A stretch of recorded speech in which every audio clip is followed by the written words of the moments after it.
चयन हुआ था तो लगभग 58,000, तब से 18 सालों में लगभग 10,000 लोग एक्सपायर हो गए हैं कि माननीय मुख्यमंत्री जी की ही जब बात नहीं सुनी जा रही है तो हम लोग किससे अपनी आवाज़ को कहेंगे, किससे सुनवाई करेंगे।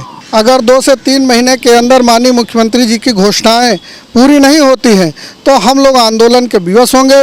माननीय उप मुख्यमंत्री आदरणीय केशव प्रसाद मौर्य जी से भी मैं मिला, आदरणीय कौशल किशोर जी जो केंद्रीय राज्य मंत्री हैं उनसे भी मिला, सभी जगह मिला। आश्वासन से संतुष्टि तो मिलती है लेकिन कार्य नहीं हो पा रहा है।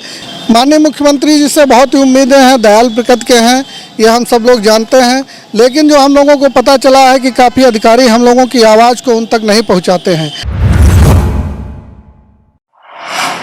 महात्मा गांधी राष्ट्रीय ग्रामीण रोजगार गारंटी अधिनियम के संविदा कर्मचारी अपने पदों को नियमित करने की लगातार मांग कर रहे हैं। मनरेगा संविदा कर्मचारी संघ के सदस्यों ने राज्य सरकार पर लंबे समय से उनकी मांगों पर अनजान बने रहने का आरोप भी लगाया है। वहीं मनरेगा कर्मचारी महासंघ के प्रदेश संयोजक भूपेश सिंह ने बताया कि मनरेगा कर्मचारियों की दुर्दशा पर ध्यान देने की आवश्यकता है। उन्होंने कहा कि हम पिछले 15-16 सालों से मनरेगा के तहत संविदा पर काम कर रहे हैं।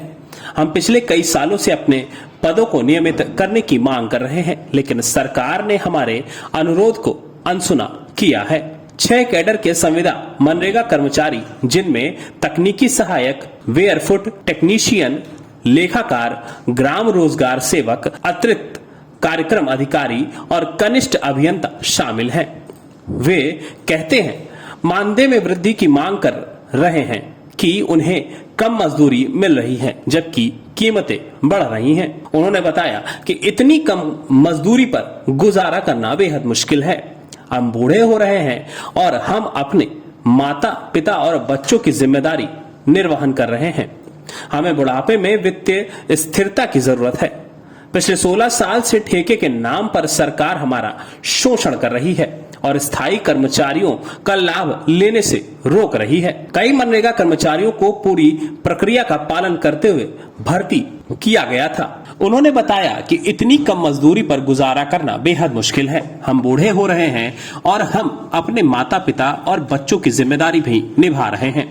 हमें बुढ़ापे में वित्तीय स्थिरता की जरूरत है।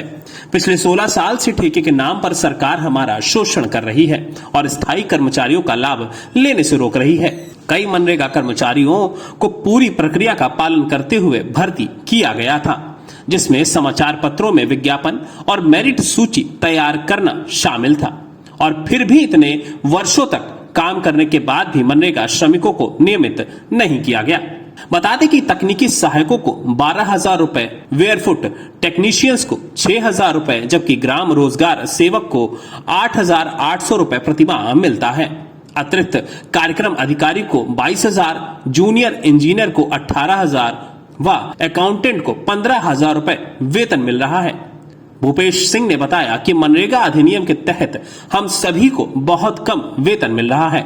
अधिनियम के अस्तित्व में आने के बाद से मानदेय में अब तक संशोधन नहीं किया गया है। उन्होंने कहा कि राज्य के संविदा कर्मी भूखमरी की कगार पर हैं और सरकार की लापरवाही लगातार जारी है। हमारे साथ आज भूपेश सिंह जी हैं, प्रदेश संयोजक है मनरेगा कर्मचारी महासंघ के। सर, लंबा समय हो गया, 18 साल का जो आंदोलन है वो लगातार चल रहा है। क्या लग रहा है, कहाँ तक बात आपकी पहुंची है? मुख्य क्या क्या समस्याएं हैं वर्तमान में? मेरा नाम भूपेश कुमार सिंह है। मैं उत्तर प्रदेश ग्राम रोजगार सेवक संघ का प्रदेश अध्यक्ष और मनरेगा कर्मचारी महासंघ का प्रदेश संयोजक हूँ। विगत 18 सालों से हम लोग विभिन्न सरकारों से आंदोलन किया, सम्मेलन किया, तमाम तरीके से अपनी आवाज़ को उन तक सरकार शासन प्रशासन तक पहुंचाने का काम किया, परंतु सफलता नहीं मिल पाई। हम लोगों ने इस उम्मीद में उस समय इस नौकरी में आए हैं, ग्राम पंचायत के टॉपर लिए जा रहे थे और ये सोचा था कि इस नौकरी में जा करके अपने गांव का भी कल्याण होगा और हम लोगों का परिवार भी सुरक्षित होगा। गांव के लिए तो बहुत ही अच्छी स्कीमें सरकार लाई और योजना को श्रमिकों तक पहुंचाने के लिए बहुत अच्छे कार्य किए, लेकिन मनरेगा कर्मचारियों के लिए कुछ भी बेहतर नहीं किया। तमाम समस्याएं ऐसी है, जैसे हमारे जो साथी मृतक हो जाते हैं, जब चयन हुआ था तो लगभग 58,000, तब से 18 सालों में लगभग 10,000 लोग एक्सपायर हो गए हैं, लेकिन सरकार की तरफ से ऐसी कोई भी नियम नहीं बनाया गया, ऐसी कोई भी जियो नहीं जारी किया गया जिससे उनके आश्रितों को न्याय मिल सके, उनको नौकरी मिल सके, उनको राहत के लिए कुछ पैकेज मिल सके, कुछ पैसा मिल सके, कुछ सहयोग हो सके।